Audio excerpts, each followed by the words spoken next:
إن الحمد لله نحمده ونستعينه ونستغفره ونؤمن به ونتوكل عليه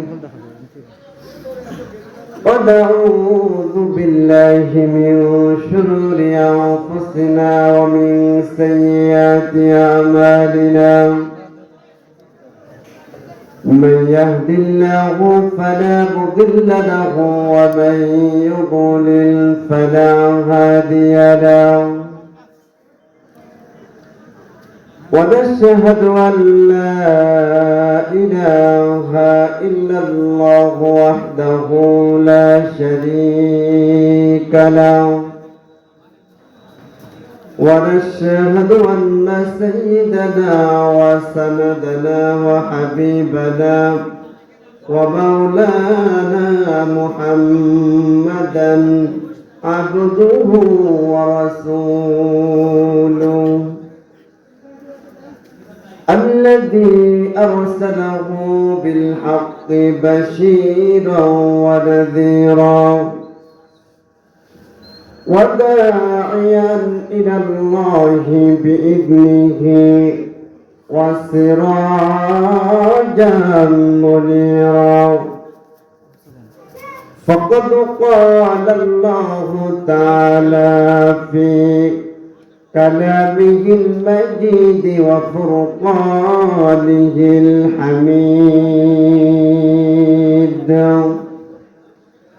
সবাই আমার সাথে জবান ছেড়ে দিয়ে পড়ে নিন আউযু বিল্লাহি মিনাশ শাইতানির রাজীম বিসমিল্লাহির রাহমানির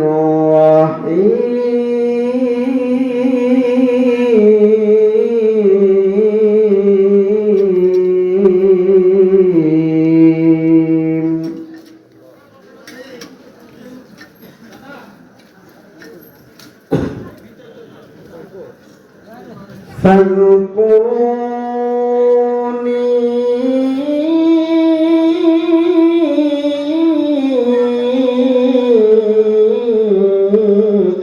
أذكركم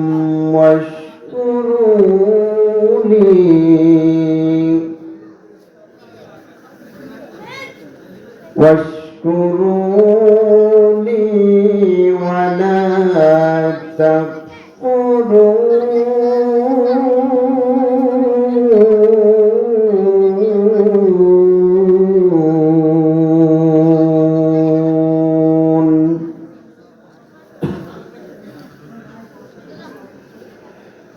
يا أيها الذين آمنوا استعينوا بالصبر والصلاة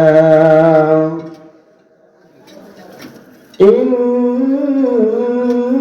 الله مع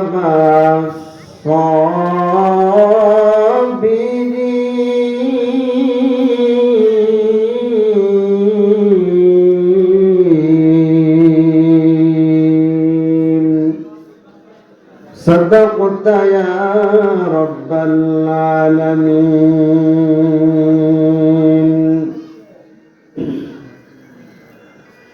عن أبي سعيد الخدري رضي الله تعالى عنه قال قال رسول الله صلى الله عليه وسلم من رأى منكم منكرا فليغيره بيده فإن لم يستطع فبلسانه فإن لم يستطع فبقلبه وذلك أضعف الإيمان.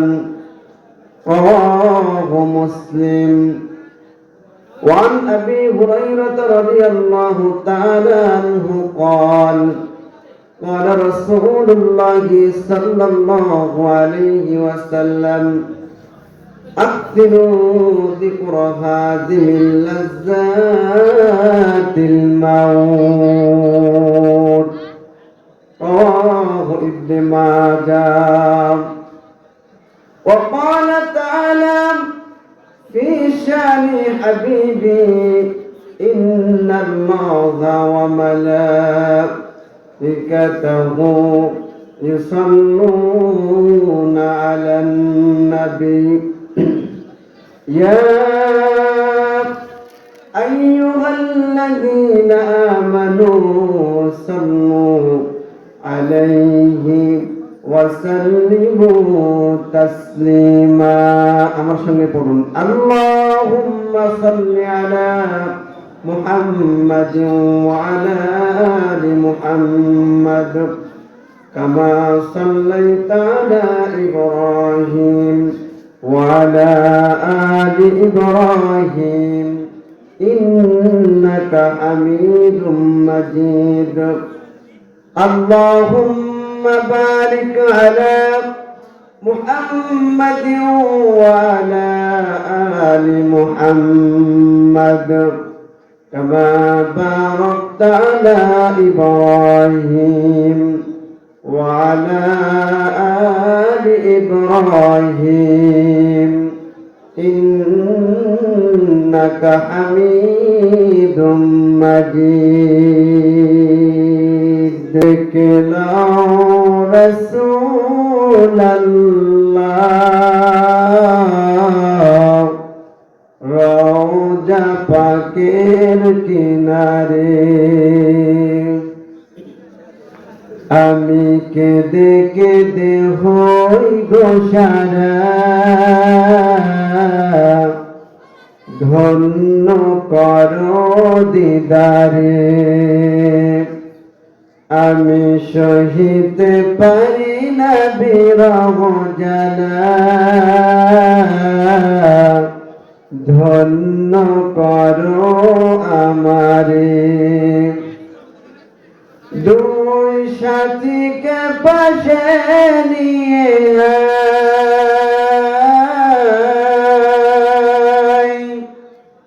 ঘুমিয়ে আসেন নিজম নিরালায়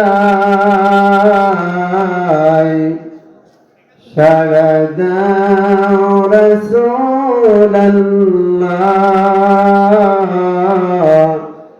ডাকে অধম তোমারে আমি কেঁদে কেঁদে হই গো সারা ধন্য করো দিদারে আমি সহিতে পারি না বিরহ জ্বালা ধন্য করো আমারে। চিল্লে বলেন মারহাবা। আর সম্মানিত তাওহীদি জনতা, যারা এরকম ভাবে শুধু নামের কারণে, নাম প্রচার প্রসার কারণে আল্লাহর কোরআনের মাহফিল বন্ধ করতে চায়, তারা হলো আবু জেহেল, আবু লাহাব, উতবা, সাইবা, উত্তরসূরি। কথা বলেন ঠিক না বেঠিক?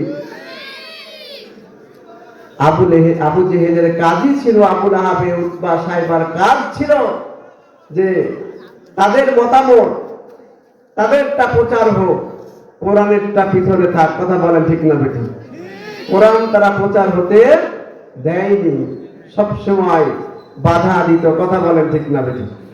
আমরা সর্বপ্রথমে সেই মহান আল্লাহ রাব্বুল ইজ্জাতুল জালালের দরবারে শুকরিয়া জ্ঞাপন করছি যে মহান আল্লাহ তাআলা আমাদেরকে কোরআন কারীমের মাহফিলে এসে কোরআনের কথা বলার পাশাপাশি শোনার জন্য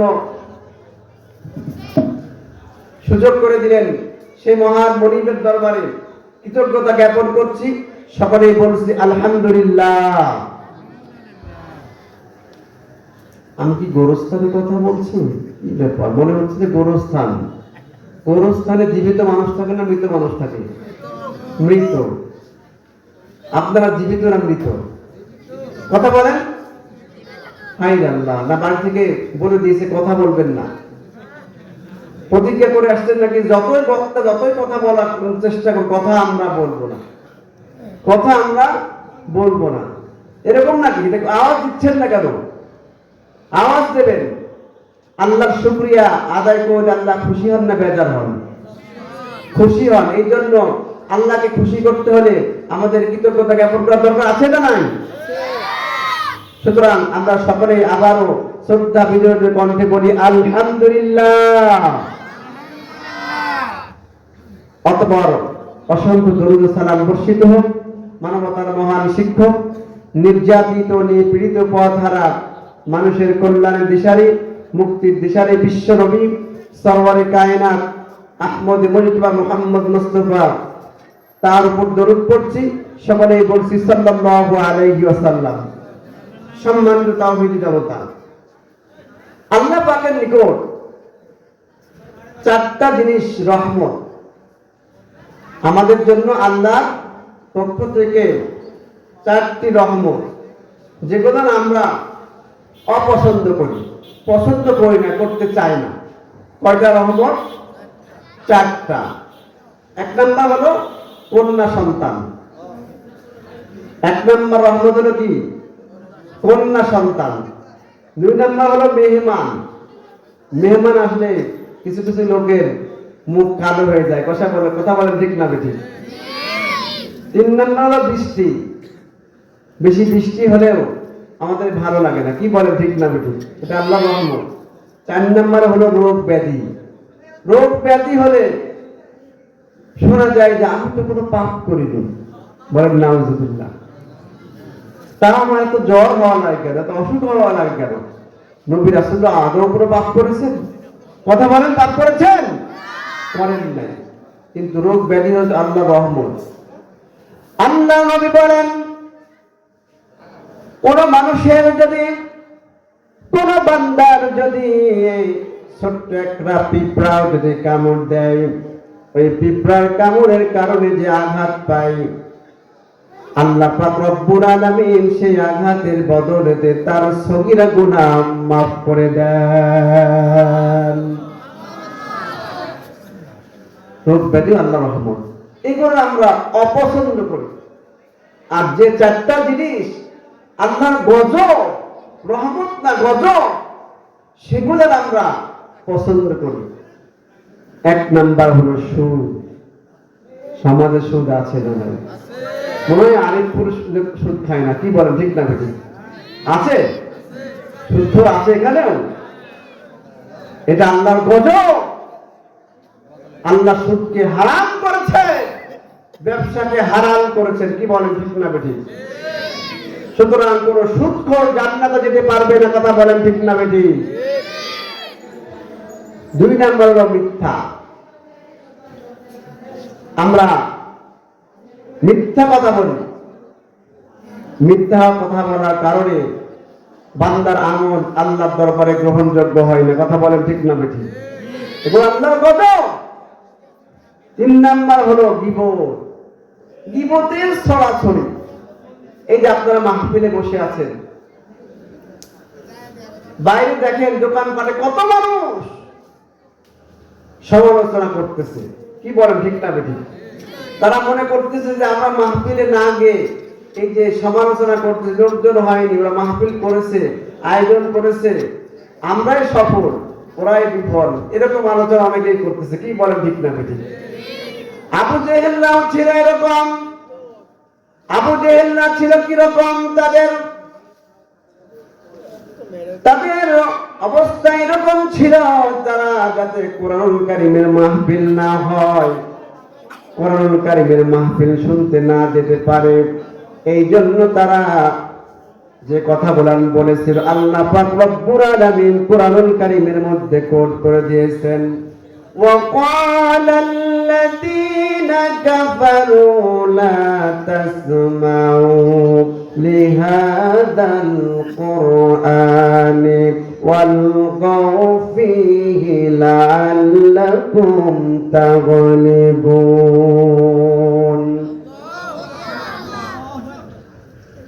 আল্লাহ ভক্ত বলতে কি ভয় লাগে? আল্লাহর নাম নিতে কি কষ্ট লাগে? আযানের প্রথম শব্দ কি? আমরা যে মৃত্যুবরণ করব, যে নামাজ পড়ি, নামাজের প্রথম শব্দ কি? আল্লাহু আকবার। মৃত্যুবরণ করব, জানাজা হবে, জানাজার প্রথম শব্দ কি? আল্লাহু আকবার। সুতরাং আল্লাহর নাম নিতে কি আপনাদের ভয় লাগে? আর একটু জোরে ভয় লাগে? আল্লাহর নাম নিলে আল্লাহ পাক খুশি হবে, কি বলেন ঠিক না বেঠিক? আল্লাহর জমিনে আল্লাহর বান্দারা আল্লাহর নাম নেবে, কোন বাতিলের নাম নিতে পারবে না, কথা বলেন ঠিক না বেঠিক?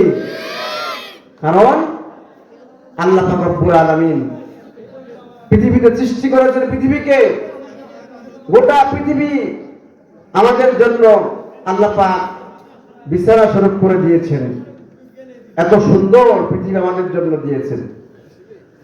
বলতেছিলাম আবু জেহেলের মিশন ছিল, তারা যেখানে কোরআনের আলোচনা হতো তাদের কথা ছিল লা তাসমাউ, তোমরা কোরআন শুনতে যেও না। এখন এরকম আবু জেহেল মার্কা লোক আছে না নাই? আরেকটু আসতে বলবেন না, আছে না নাই? লা তাসমাউ লিহাযাল কোরআন, তোমরা কোরআন শুনতে যাবে না। ওয়ালগাউ ফীহি, বরং গন্ডগোল করো, হট্টগোল করো, যাতে কোরআন কারীমের মাহফিল পণ্ড হয়ে যায়, কথা বলেন ঠিক না বেঠিক? সুতরাং কোন মুসলমান নামধারী কেউ কোরআন কারীমের মাহফিলকে পণ্ড করে দিতে পারে না, কোরআন কারীমের মাহফিলকে বন্ধ করে দিতে পারে না, কথা বলেন ঠিক না বেঠিক? সম্মানিত তাওহীদি জনতা, আমি আপনাদের সামনে সূরাতুল বাকারার 2টা আয়াত তেলাওয়াত করেছি। মুসলিম এবং ইবনে মাজাহ শরীফের 2টা হাদিস পাঠ করেছি। এর আলোকে কিছু কথা বলবো ইনশাআল্লাহ। আপনারা শুনতে রাজি আছেন তো? কে কে শুনতে রাজি আছেন একটু হাত তুলে দেখান তো। নারায়ে তাকবীর, নারায়ে তাকবীর। রোজা রাখছিলেন নাকি সারাদিন? রোজা রেখেছিলেন? শব্দ শুনে মনে হচ্ছে যে না খেয়ে আছেন, না খেয়ে আছেন। তাকবীরের যে অবস্থা, আমার আপনাদের কণ্ঠস্বর শুনে আমার মায়া লেগে গেছে। মনে হয় আপনাদের উপর বয়স্ক ভাতা ওয়াজিব হয়ে গেছে, কি বলেন ঠিক না ঠিক? সুতরাং তাকবীর একটু জোরে দেওয়া যাবে না? যাবে না ভাইরা? নারায়ে তাকবীর, নারায়ে তাকবীর। আল কোরআনের আলো, আল হাদিসের আলো, সংসদে জানো, কোরআন আছে যেখানে,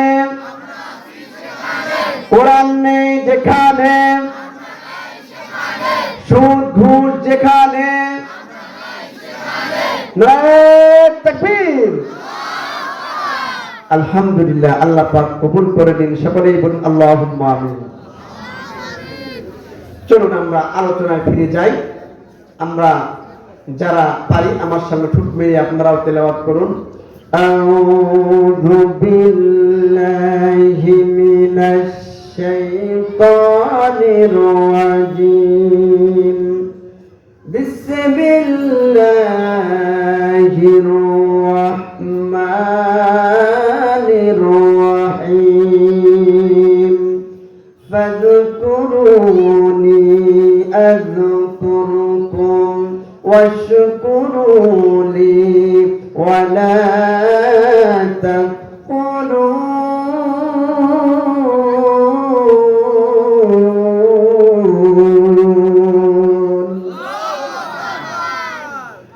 ইয়া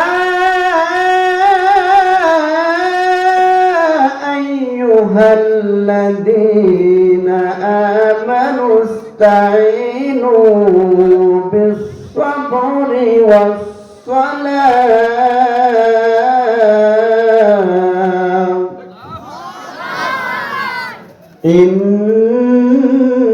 ইন্নাল্লাহা মা'as-সাবিরিন।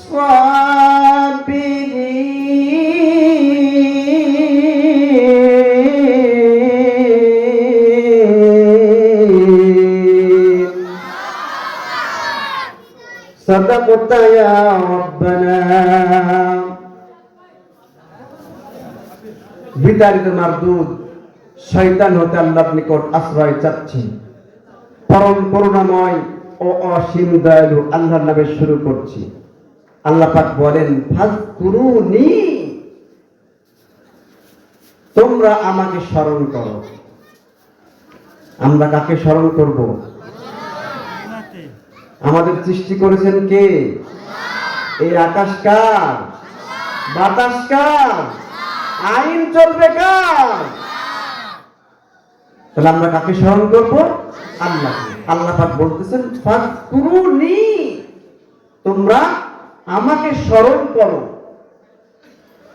আযকুরকুম, যদি আমাকে স্মরণ করো আমিও তোমাদেরকে স্মরণ করব। সুবহানাল্লাহ বলবেন না? আল্লাহ পাক বলতেছেন, আযকুরকুম, আমিও তোমাদেরকে স্মরণ করব। এরকম স্মরণ না যে আমরা আল্লাহু আল্লাহু আল্লাহু করব, আল্লাহকে স্মরণ করব, আল্লাহ বলবে বান্দাহু বান্দাহু বান্দাহু, তাই নাকি? কথা বলেন। আল্লাহর স্মরণ করার অর্থ হলো আমরা আল্লাহকে ডাকবো, আল্লাহ পাক একে ডাকার কারণে আল্লাহর যাবতীয় রহমত নিয়ামত আমাদেরকে দান করে দিবেন। জোরে বলুন সুবহানাল্লাহ। আল্লাহ আমাদেরকে তখন স্মরণ করবেন। পরের অংশে আল্লাহ পাক বললেন, ওয়াশকুরুনি ওয়া লা তাকফুরুন, আমার শুকরিয়া আদায় করো, কৃতজ্ঞতা জ্ঞাপন করো। বান্দারা, আমি তোমাদেরকে চোখ দিয়েছি, দেখতে পাচ্ছ, কান দিয়েছি, শুনতে পাচ্ছ, মুখ দিয়েছি, কথা বলতে পাচ্ছ। অনেকের চোখ আছে কিন্তু দেখতে পায় না, কি বলেন ঠিক না বেঠিক? কান আছে শুনতে পায় না, এরকম আছে না নাই? মুখ আছে কথা বলতে পারে না, আছে না নাই? বোবা দেখেছেন নাকি? কালা আছে না নাই? কথা বলতে পারে না। হাত আছে কিন্তু নড়াচড়া করতে পারে না, অবশ হয়ে গেছে। অবশ করে দিয়েছেন কে?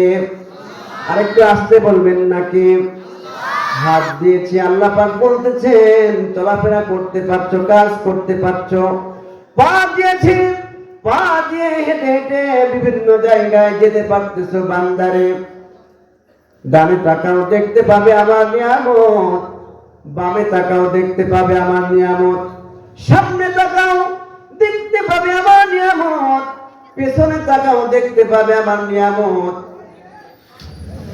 মাথা থেকে পা পর্যন্ত চিন্তা করো, গবেষণা করো, সকল অঙ্গ প্রত্যঙ্গ আমার নিয়ামত।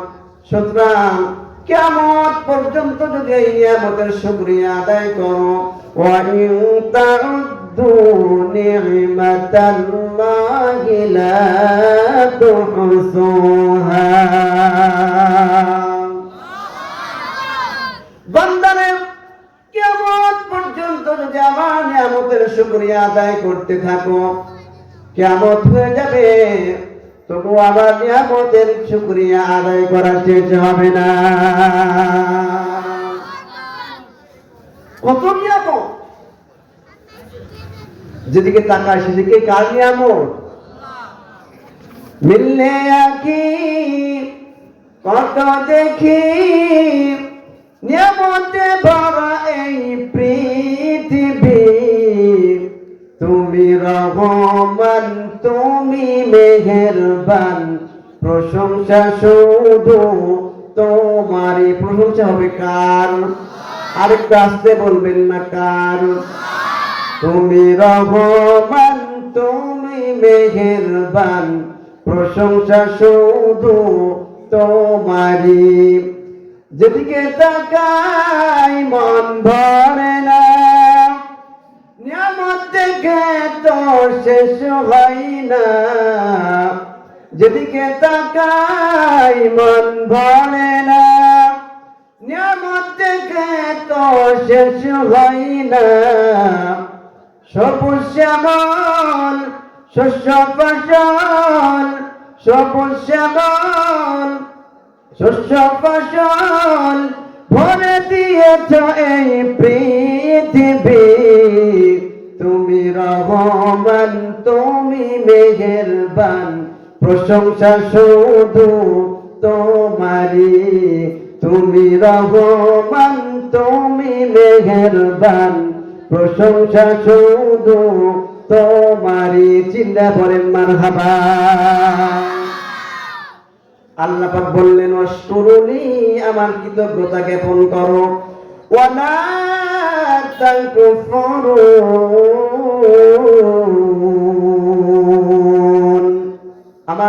আমার প্রতি অকৃতজ্ঞতা জ্ঞাপন করো না, অশুকরিয়া আদায় করো না।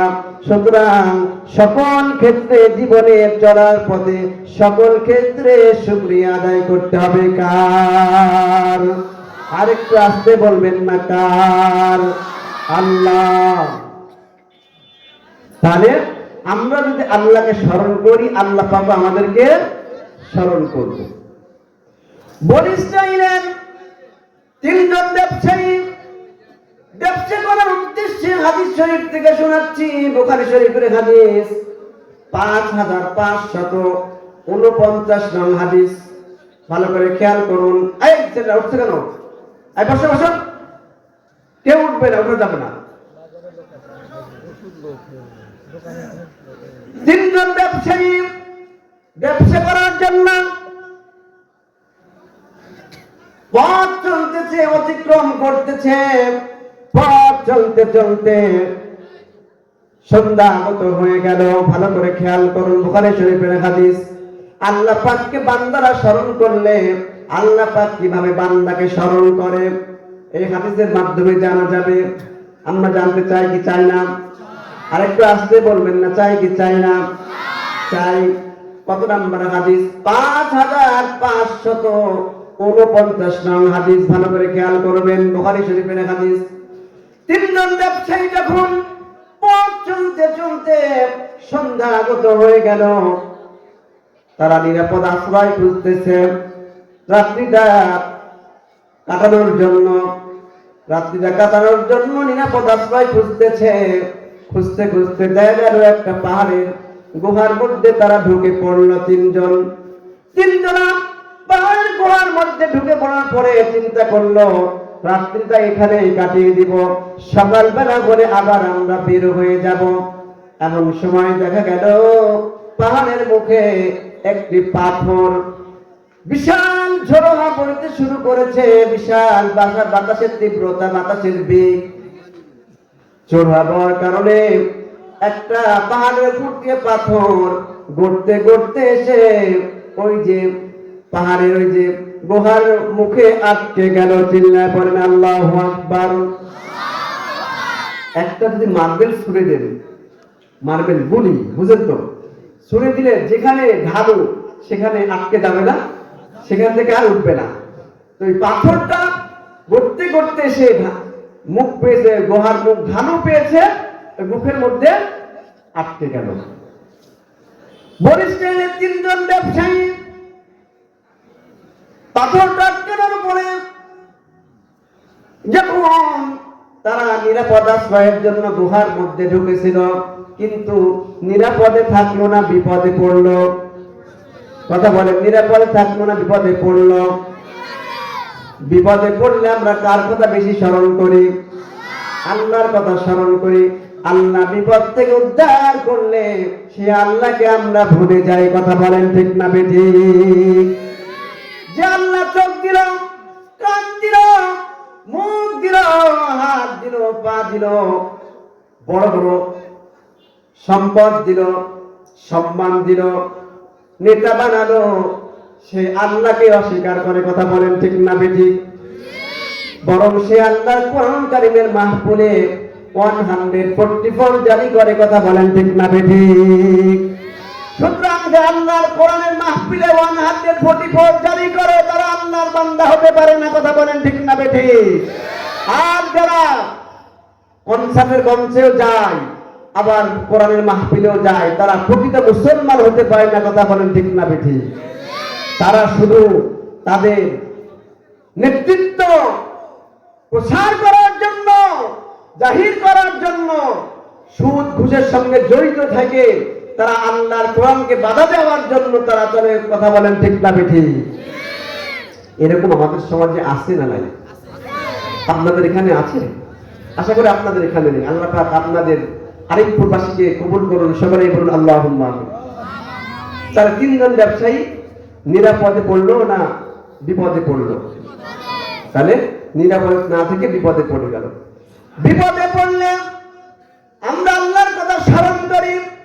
আল্লাহ পাক বলতেছেন, ওয়ামা আসাবাকুম মিন মুসিবাতিন ফাবিমা কাসাবাত আইদিকুম ওয়া ইয়াফু আন কাসীর। জোরে বলুন আল্লাহু আকবার। আল্লাহ পাক বলেন, বান্দারে তোমরা বিপদে পড়লে আমাকে স্মরণ করো।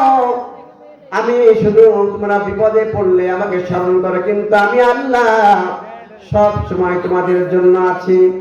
আল্লাহ কি ঘুমাই? আরো আসতে বলবেন না, ঘুমাই? আল্লাহ ঘুমান না। একদিন মুসা আলাইহিস সালাম আল্লাহকে প্রশ্ন করলো, আল্লাহ তুমি কি ঘুমাও না? মুসা আলাইহিস সালাম এমন নবী ছিলেন, আল্লাহর সঙ্গে মাঝে মাঝে তর্ক করতেন, কথা কাটাকাটি করতেন। কি বলেন ঠিক না বেঠিক? আল্লাহকে বলতেছেন, খুব জেজি নবী ছিলেন, আল্লাহকে বলতেছেন যে আল্লাহ তুমি কি ঘুমাও না? না ঘুমে কিভাবে থাকতে পারো? আমরা কি না ঘুমে থাকতে পারবো? কথা বলেন, থাকতে পারবো? পারবো না। আল্লাহ পাক বললেন, মুসা না আমি ঘুমাই না। তোমার বিশ্বাস হয় না? হ্যাঁ বিশ্বাস হয়। মুসা আলাইহিস সালাম বলতেছে, আল্লাহ না ঘুমে তুমি কেমন করে থাকো? কারণ মুসা আমি যদি ঘুমাই তাহলে পৃথিবী চালাবে কে? হযরত মুসা আলাইহিস সালাম আল্লাহ পাক বললেন, মুসা তোমার হাতে এক গ্লাস পানি নাও। এক গ্লাস পানি নিল। পানি নেওয়ার পরে আল্লাহ পাক ঘুমকে বলল, ঘুম মুসাকে ধর। মুসার চোখে তন্দ্রা এসে গেল, নিদ্রা এসে গেল, ঘুম এসে গেল। আর হাত থেকে গ্লাসটা পড়ে চৌচির হয়ে ফেটে গেল, পানি গোলান পড়ে গেল, ছিটকে পড়ে গেল। মুসা ভয় পেয়ে গেলেন। মুসা আলাইহিস সালামকে আল্লাহ পাক বললেন, মুসা একটু তন্দ্রার কারণে, নিদ্রা আসার কারণে যেমন ভাবে গ্লাস তোমার হাতে থেকে পড়ে গেল, ভেঙে চৌচির হয়ে গেল, আমি আল্লাহ রাব্বুল আলামিন যদি ঘুমাই তাহলে পৃথিবীটাও স্থির থাকবে না, পৃথিবীটাও ধ্বংস হয়ে যাবে। চিল্লায় বলেন ঠিক না বেঠিক? আল্লাহ পাক বলতেছেন আয়াতুল কুরসির মধ্যে, লা তাখুযুহু সিনাতুন ওয়ালা নাওম। তন্দ্রা আমাকে স্পর্শ করতে পায় না, আমার তন্দ্রা পাই না। তিনজন ব্যবসায়ী আল্লাহ পাক বলতেছেন, ও বান্দারা তোমরা আমাকে না স্মরণ করলেও ওয়ায়াফু আন কাসীর, তোমাদের অনেক গুনাহ আমি আল্লাহ পাক তোমাদের অজান্তেই মাফ করে দেই। তিনজন ব্যবসায়ী বিপদে পড়ে গেল, আল্লাহর কথা স্মরণ হয়ে গেল, আল্লাহকে ডাকতে শুরু করলো। তিনজনা শক্তি দিয়ে পাথরটা সরানোর জন্য চেষ্টা করলো। কত নাম্বার হাদিস বলেছি? বুখারী শরীফে কত নাম্বার? 5549 নং হাদিস। যাদের অ্যান্ড্রয়েড মোবাইল আছে হাদিস নাম্বার মুখস্থ রাখুন, সার্চ দিয়ে দেখবেন বের হয়ে আসবে। আল্লাহ পাক যখন তারা বিপদে পড়ে গেল, তিনজনা শক্তি দিয়ে পাথরটা সরানোর জন্য চেষ্টা করলো, কিন্তু পাথরটা সরাতে পারলো না। কারণ শরীরের সমস্ত শক্তি শেষ। তখন কার কথা মনে পড়ে? আরেকটু আসতে বলবেন না, কার কথা? আল্লাহর কথা। তখন তারা চিন্তা করলো, আল্লাহ আমরা তো বিপদে পড়ে গেছি, এখন তুমি ছাড়া আমাদের উদ্ধারের কেউ নেই ও আল্লাহ। কিন্তু উদ্ধার যে করবে তেমন তো কোনো আমলও করতে পারি নাই, দুনিয়া তোমার হুকুমত তেমন মানতে পারি নাই। তিনজনের একজন বলতেছে, তবে একদিনের কথা আমার মনে পড়ে, আমি বললাম রাখাল, আমার কিছু সংখ্যক ছাগল রয়েছে, ছাগল গোড়া নিয়ে আমি চালাতে যেতাম, ছাগল গোড়ার মাঠে আমি চালাতাম, আর ওই ছাগলের দুধ দহন করে আমার পিতামাতা, বৃদ্ধ পিতামাতাকে আমি খাওয়াইতাম। যতক্ষণ পর্যন্ত পিতামাতাকে না খাওয়াইতাম ততক্ষণ পর্যন্ত আমার সন্তানদেরকে আমি খেতে দিতাম না।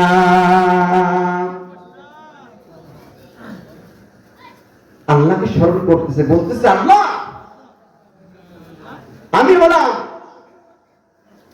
তোমার এমন এক বান্দা, আমার বৃদ্ধ পিতা মাতাকে না খাওয়ানো পর্যন্ত আমি আমার সন্তান, আমার স্ত্রী পর্যন্তকে খেতে দিতাম না।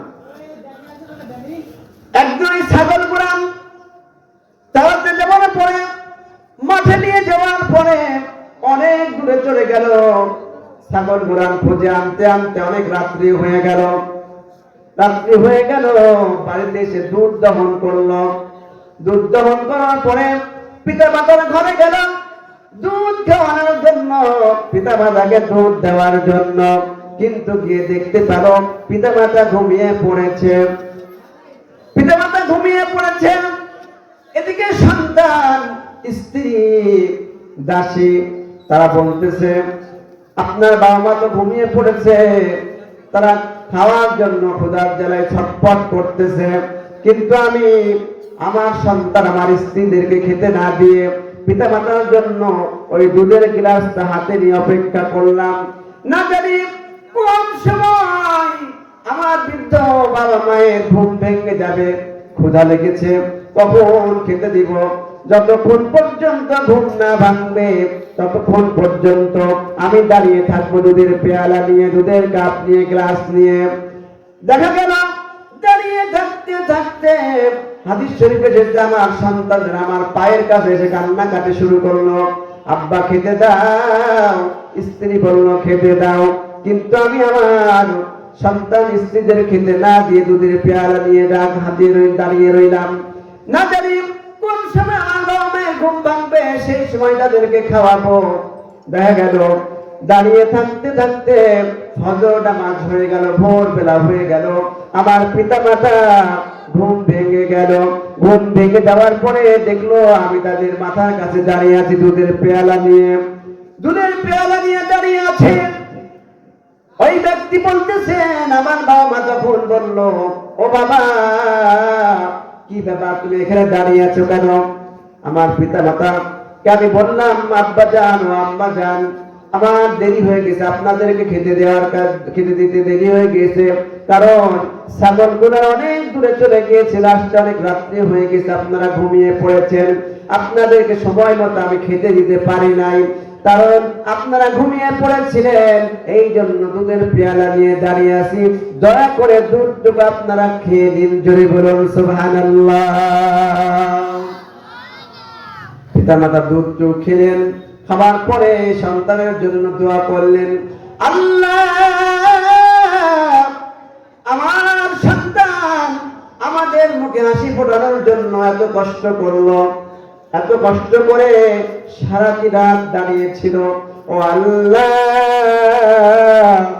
আমার সন্তান যদি কোনোদিন বিপদে পড়ে, আমার সন্তানকে তুমি বিপদ থেকে উদ্ধার করে দিও। জোরে বলুন সুবহানাল্লাহ। ওই ব্যক্তি বলতেছে আল্লাহ সেই দিনের কথা আমার মনে পড়তেছে, ওই সেই দিন যদি তোমার ইবাদত করা হয়ে থাকে, পিতা মাতাকে খাবার দেওয়া ইবাদত হয়ে থাকে, ও আল্লাহ দয়া করে আমার ইবাদতের বদলতে, পিতা মাতার দোয়ার বদলতে আমাদেরকে এই পাথরখানা সরিয়ে দাও।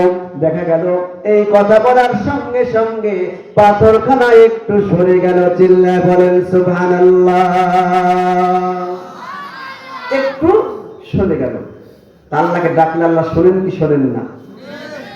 এই জন্য আল্লাহ পাক বলতেছেন ফাযকুরুনি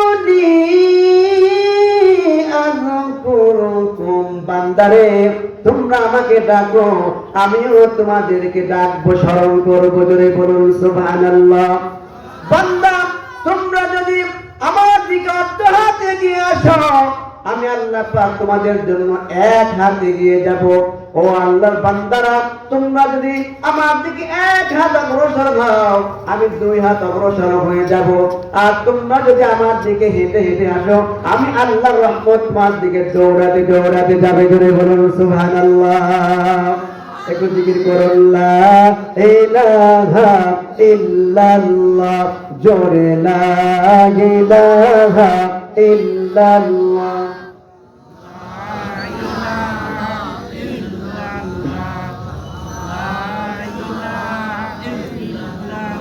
দেইকে ভনেয়াত আল্লাহ সারা লা ইলাহা ইল্লাল্লাহ, জোরে লা ইলাহা।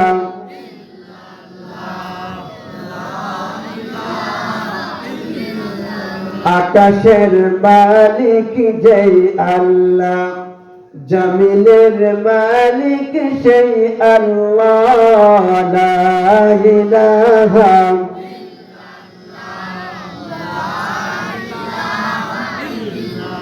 লা ইলাহা ইল্লাল্লাহু মুহাম্মাদুর রাসূলুল্লাহ সাল্লাল্লাহু আলাইহি ওয়াসাল্লাম। বলেছিলাম চারটা আল্লাহর রহমতকে আমরা অপছন্দ করি। এক নাম্বার হলো কন্যা সন্তান। কারণ যদি পরপর 2 থেকে 3টা কন্যা সন্তান হয়, তার মুখ কালো হয়ে যায়। কথা বলেন ঠিক না বেঠিক? অথচ কন্যা সন্তান আল্লাহর রহমত।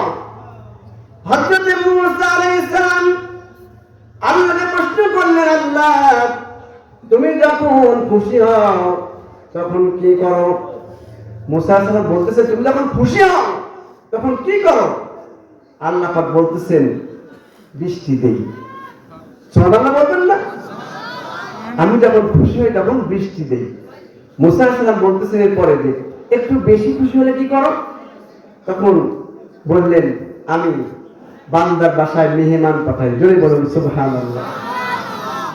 তার চাইতে বেশি খুশি হলে, সবচাইতে বেশি খুশি হলে তুমি কি করো?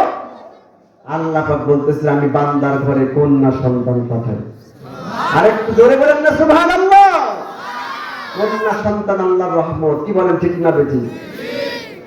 এক ব্যক্তির পরপর 6টা কন্যা সন্তান হয়েছে। ইতিহাস থেকে শোনাচ্ছি, 6টা কন্যা সন্তান হওয়ার কারণে 7বার স্ত্রী গর্ভধারণ করেছে।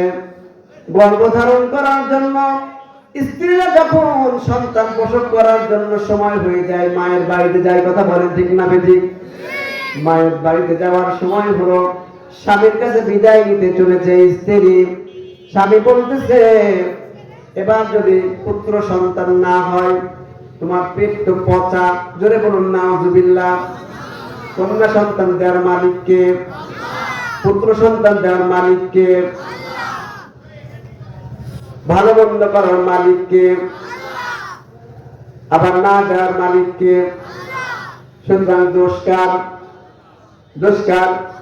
কারো দোষ নাই।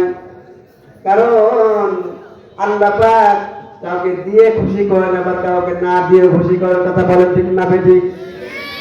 আল্লাহ পাক বলেন, ইয়াখলুকু মা ইয়াশাউ ইয়াহাবু লিমান ইয়াশাউ ইনাতান ওয়া ইয়াহাবু লিমান ইয়াশাউ যুকুর।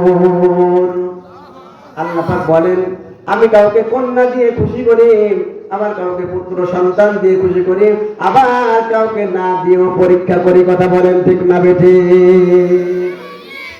6টা কন্যা সন্তান বাপের বাড়িতে যাওয়ার জন্য স্ত্রী স্বামীর কাছে বিদায় নিতে চলেছে গিয়েছে। স্বামী বলতেছে, এবার যদি পুত্র সন্তান না হয় আর আসার চেষ্টা করো না, আর আসার চেষ্টা করো না। স্ত্রী চলে গেছে। চলে যাওয়ার পরে ওই স্বামী রাত্রিবেলা যখন ঘুমিয়ে গেছে, ঘুমিয়ে যাওয়ার পরে দেখা গেল কিয়ামত আরম্ভ হয়ে গেছে। কিয়ামত হয়ে গেছে, ওই ব্যক্তি জাহান্নাম নির্ধারণ হয়ে গেছে। জাহান্নাম স্বপ্নের মধ্যে দেখছে, ভালো করে খেয়াল করুন, জাহান্নাম নির্ধারণ হয়ে গেছে। জাহান্নামের ফেরেশতারা তাকে জাহান্নামের দিকে নিয়ে যাচ্ছে। প্রথম দরজায় যখন নিয়ে গেছে, প্রথম কন্যা সন্তান দাঁড়িয়ে আছে। সুবহানাল্লাহ বলবেন না? প্রথম কন্যা সন্তান দাঁড়িয়ে আছে। বাধা দিয়েছে, কাকে নিয়ে আসছেন? আমি বললাম আমার বাবা প্রথম কন্যা সন্তান, সুতরাং আমার বাবাকে আমি জাহান্নামে নিতে দিব না। জোরে বলুন সুবহানাল্লাহ। এরকম ভাবে দ্বিতীয় দরজায়, তৃতীয় দরজায়, চতুর্থ দরজায়, পঞ্চম দরজায়, ষষ্ঠ দরজায় 6টা কন্যা সন্তান দাঁড়িয়ে গেছে। জাহান্নামের স্তর কয়টি? 7টি। 7টি, 6টা কন্যা সন্তান ব্যারিকেড দিয়েছে, ব্যারিকেড দিয়েছে। স্বপ্নের মধ্যে দেখতেছে 6টা কন্যা সন্তান তাকে ব্যারিকেড দিয়েছে, জাহান্নামে ঢুকতে দেয়নি, জাহান্নামের ফেরেশতাদেরকে ঢুকতে দেয়নি। ঘুম ভেঙে গেছে, সমস্ত শরীর ঘর্মাক্ত হয়ে গেছে, ঘেমে গেছে। ঘেমে যাওয়ার পরে যখন ঘুম ভেঙেছে, আল্লাহর কাছে বলতেছে, আল্লাহ আমাকে আর একটি কন্যা সন্তান দাও, আমার জাহান্নামের 7টি দরজায় বন্ধ হয়ে যায়। সুতরাং কন্যা সন্তান আল্লাহ রহমত। সম্মানিত হইতে জনতা, প্রথম জোড়া যখন দোয়া করার পরে একটু পাথর সরে গেল, দ্বিতীয় জন বলতেছে, আল্লাহ তো কথা শুনেন, আল্লাহকে স্মরণ করলে আল্লাহ পাক বান্দাকেও স্মরণ করে। কথা বলেন ঠিক না বেঠিক? দ্বিতীয় জন এবারে মনে মনে চিন্তা করতেছে, আল্লাহ ওই তো তোমার একটা ভালো কাজ করেছে, পিতামাতার খেদমত করেছে, পিতামাতার খেদমত করাকে ফরজ করে দিয়েছেন। আরেকটু জোরে বলবেন না কে? আল্লাহ পাক সূরাতুল বানী ইসরাঈলের 23 নম্বর আয়াতে জানিয়ে দিলেন, ওয়া ক্বাদা রাব্বুকা আল্লা তা'বুদু ইল্লা ইয়্যাহু ওয়া বিল ওয়ালিদাইনি ইহসানা। এক নম্বর হলো তোমরা আল্লাহকে ছাড়া আর কারো ইবাদত করবে না, বন্দেগী করবে না। আর আল্লাহর ইবাদত, আল্লাহকে ছাড়া ইবাদত করবে না, তার অন্য কারো আনুগত্য করবে না। আর আমরা আল্লাহকে ছাড়া আজকে অন্য আনুগত্য করে থাকি। কথা বলেন ঠিক না বেঠিক? শয়তানের আনুগত্য করে থাকি। আর যারা শয়তানের আনুগত্য করে থাকে তারা হলো মুসলমান হতে পারে না। কথা বলেন ঠিক না বেঠিক? তারা হলো শয়তানের ভাই। কথা বলেন ঠিক না বেঠিক? যে কথা বলতেছিলাম, আল্লাহর ইবাদত করার পরে তোমরা পিতামাতার আনুগত্য করবে, অনুসরণ করবে। ওই ব্যক্তি পিতামাতার আনুগত্য করার কারণে আল্লাহ পাক বিপদ থেকে মুক্ত করে দিল। দ্বিতীয় ব্যক্তি বলতেছে, আল্লাহ আমি তো তেমন ইবাদত করতে পারি নাই, তেমন হুকুম মানতে পারি নাই, তবে আমার একটা দিনের কথা মনে পড়ে। একটা দিন, সেই দিনটা হলো আমি আমার চাচাতো বোন খুব সুন্দরী ছিল, তাকে আমি ভালোবাসতাম। একটা পুরুষ যেমন একটা মেয়েকে ভালোবাসে, আমি ওইরকম ভালোবাসতাম। আমার চাচাতো বোনকে বিয়ের প্রস্তাব দিলাম। আমি হলাম গরিব, আমার চাচাতো বোন ছিল বড় লোক। বিয়ের প্রস্তাব দিলাম, চাচা অস্বীকার করলো। অস্বীকার করার কারণে বিয়ে দিল না। কিন্তু কালের প্রভাবে আমার চাচি যখন মারা গেল, আমার বোন, চাচাতো বোন একাকিত্ব হয়ে পড়লো। কালের প্রভাবে আমার চাচাতো বোন তাদের অর্থনৈতিক সমস্যায় পড়ে গেল। একদিন আমার কাছে টাকা ধার চাইতে আসলো, আমি কিছু টাকা তাকে দিয়ে দিলাম। আর শয়তানের ওয়াসওয়াসায় পড়ে মনে করলাম আমার চাচাতো বোন আমার হয়ে গেল। চিল্লায়ে বলেন নাউযুবিল্লাহ। আমি একদিন শয়তানের ওয়াসওয়াসায় পড়ে আমার চাচাতো বোনের কাছে চলে গেলাম, ঘরে চলে গেলাম। যাওয়ার পরে তাকে কুচরিতাত্র আমি আমার করার কারণে করার জন্য আমি তাকে প্রস্তাব দিয়ে দিলাম। কিন্তু আমার চাচাতো বোন বলল, না ও ভাই, তুমি যে দেহটা ভক্ষণ করতে যাচ্ছ, এই দেহের মালিক আমি নয়, এই দেহের মালিক হলো আল্লাহ। ইত্তাকুল্লাহ, আল্লাহকে ভয় করো। তখন আমি এই কথা বলার সঙ্গে সঙ্গে আল্লাহ, আমি সেখান থেকে চলে এসেছিলাম। আল্লাহ গো, তোমাকে ভয় করেছিলাম, এই ভয় করা যদি তোমার ইবাদত হয়ে থাকে, আল্লাহ দয়া করে আজকে এই পাথরখানা একটু সরিয়ে দাও। এই কথা বলার সঙ্গে সঙ্গে দেখা গেল পাথরখানা আরো একটু সরে গেল। চিৎকার দিয়ে বলেন সুবহানাল্লাহ। আমাকে শেষ করতে বলা হয়েছে কর্তৃপক্ষের পক্ষ থেকে, যেহেতু আমাকে বলছেন 9:45। সুতরাং আমাকে শেষ করতে বললে আমি আর কথা বলি না। সম্মানিত তাওহীদি জনতা, আর কয়জন আছেন? কয়জন বিপদে পড়েছিল? 3 জন। 2 জনের দোয়া করলেন, থাকলে কয়জন? 1 জন। এই 1 জনের কথা শুনবেন কি শুনবেন না? সম্মানিত তাওহীদি জনতা, যে কথা বলতেছিলাম, 2য় জন যখন দোয়া করলো, পাথরখানা সরে গেল। 3য় জন মনে মনে চিন্তা করলো, আল্লাহ তো কথা শুনে, আল্লাহকে ডাকলে আল্লাহ আমাদেরকে স্মরণ করে। ফাযকুরুনি আযকুরুকুম, বান্দা আমাকে স্মরণ করো, আমিও তোমাদেরকে রহমত দ্বারা নাজাত দিয়ে দিব। জোরে বলুন সুবহানাল্লাহ। 3য় জন চিন্তা করলো, আল্লাহ আমি একদিন আমার জমিনে লেবার লাগিয়েছিলাম, কামলা লাগিয়েছিলাম, কৃষি কাজ করার জন্য কিছু সংখ্যক লেবার লাগিয়েছিলাম। আল্লাহ রাসূল বলতেছেন, শ্রমিকের শরীরের ঘাম শুকিয়ে যাওয়ার পূর্বে তাদের পারিশ্রমিক দিয়ে দাও। আমি পারিশ্রমিক নিয়ে টাকা নিয়ে চলে গেলাম মাঠে তাদেরকে দিয়ে দেওয়ার জন্য, কিন্তু টাকা দিয়ে দিলাম, 1 জন লোক টাকা নিল না, বললো আমি আজকে নেব না, মনে অন্য দিন নেব। সকল চলে গেল, আমি ওই টাকা দিয়ে ব্যবসা শুরু করলাম। ব্যবসা শুরু করার কারণে ব্যবসা আল্লাহ এত বরকত দিলেন, বারাকা দান করলেন। অনেক ছাগল, অনেক উটের মালিক আমি হয়ে গেলাম, গরুর মালিক হয়ে গেলাম। অনেক দিন পরে, আমি সংক্ষেপে বলতেছি, অনেক দিন পরে ওই ব্যক্তি এসে বললেন, মনিব আমি 1 দিনের পারিশ্রমিক পাই আপনার কাছ থেকে। তখন বলতেছে, আমি বললাম যে এই যে ছাগল গরু দেখতেছে, এগুলো সব তোমার নিয়ে যাও। বলতেছে, মনিব আমার সঙ্গে আপনি ঠাট্টা বিদ্রুপ উপহাস করতেছেন নাকি? আমি তো 1 দিনের পারিশ্রমিক পাই। বলতেছেন, না, তুমি যে টাকা রেখে গিয়েছিল, এই টাকা দিয়ে ব্যবসা আমি করে তোমার বিনা অনুমতিতে আমি এই টাকা ব্যবহার করে এই উট, এই গরু এবং এই ছাগলের মালিক হয়েছে, তো এগুলো সব তোমার, তো সব নিয়ে যাও। এগুলো সব যখন আমি দিয়ে দিলাম, আল্লাহ এগুলো যদি তোমার ইবাদত হয়ে থাকে, আল্লাহ আমি তো নিতে পারতাম, কিন্তু নিলাম না। ইবাদত যদি হয়ে থাকে, আল্লাহ দয়া করে আজকে পাথর থেকে মুক্ত করে দাও, পাথরখানা সরিয়ে দাও। দেখা গেল পাথরখানা আরো একটু সরে গেল, তাদের যাওয়ার জন্য পথ হয়ে গেল, তারা নিরাপদে বেরিয়ে আসলো। চিল্লায় বলেন সুবহানাল্লাহ। সুতরাং আল্লাহকে ডাকলে আল্লাহ শুনেন। কথা বলেন ঠিক না বেঠিক? শুধু আমরা ডাকতে জানি না, আল্লাহকে ভালোবাসতে হবে। আল্লাহকে ভালোবাসতে আল্লাহ আমাদেরকে ভালোবাসবেন। কি বলেন ঠিক না বেঠিক? আল্লাহকে ভালো না বেসেও, আমরা নাফরমানি করেও, আল্লাহর গোলামি না করে, আল্লাহর জমিনে আল্লাহর দ্বীনকে প্রতিষ্ঠিত করতে বাধা দিয়েও আল্লাহ পাক আমাদের উপর কোনো শাস্তি দেন না। কথা বলেন ঠিক না বেঠিক? আল্লাহ পাক সুযোগ দেন, সাময়িক সাথ দেন, কিন্তু ছেড়ে, কথা বলেন, ছেড়ে দেন না। ইন্না বাতশা রাব্বিকা লাশাদীদ, আমি সাময়িক সাথ দেই কিন্তু ছেড়ে দেয় না।